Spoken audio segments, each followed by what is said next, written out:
পাতা ঝরার আগে পাতার রং বদলে যায়, আর মানুষ বদলানোর আগে কথা বলার ধরন বদলে যায়। একবার ফ্যামিলি প্রবলেমে পড়ে দেখুন, দেখবেন দুনিয়ার কোনো কিছুই ভালো লাগবে না। সময়ের সাথে বোঝা যায় কে আপন, কে পর, কে বন্ধু, আর কে স্বার্থপর। বিশ্বাস আর ভালোবাসা এমন একটা জিনিস যেটার মর্যাদা সবাই দিতে পারে না।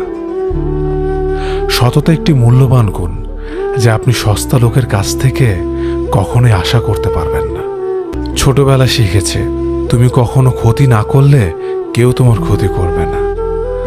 বাস্তবে যা শিখেছি, তুমি যার ভালো চাইবে সেই সবার আগে তোমার ক্ষতি করবে। আমি বিশ্বাস করি, যা কিছু তোমার প্রাপ্য তা তুমি পাবেই। এই জগতের কোনো শক্তিই তোমাকে তা থেকে বঞ্চিত করতে পারবে না।